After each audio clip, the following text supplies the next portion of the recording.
balancing of interest, panalo lagi ang freedom of speech. Lalo na pag inside the halls of Congress, na siya mismong dapat ay nagpapatibay ng ating saligang batas. Diba? Eh, ba't naman ganun?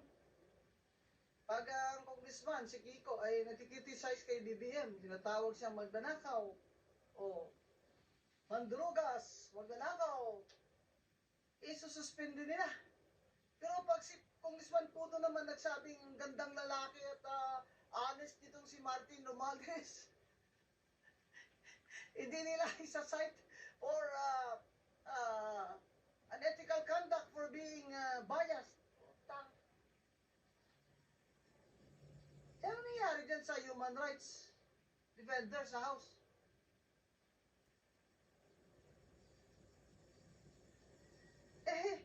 Hindi ba dapat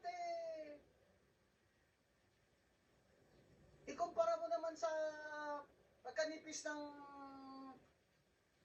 balat sibuyas ni Congressman Puno ang konstitusyon na napakapakapal ng ating mga karapatan dyan sa Bill of Rights, abay dapat panalo si Kong Kiko at hindi siya dapat masuspend.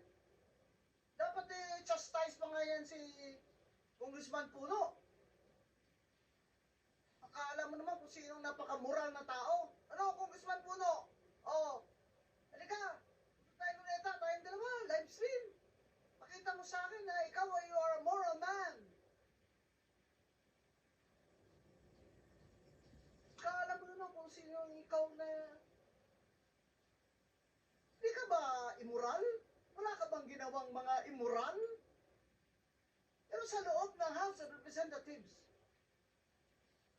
pag freedom of speech ang pag-uusapan, ay dapat hindi na nga yan iniisip pa.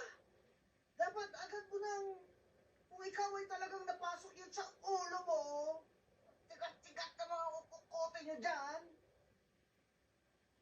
ang Article 3 ng Konstitusyon, dapat hindi nyo na nga yan pinag-iisipan. Sabi niya, freedom of speech yan eh.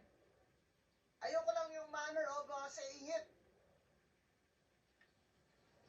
Gaya nung Attorney Commissioner Guanzon, freedom of speech yan, pero ayoko lang yung sinasabi niya, putang ama kayo dyan eh. Oh.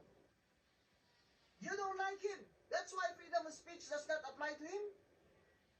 You don't like what he's saying because that's why freedom of speech does not apply to him. Freedom of speech applies only if you like what he's saying.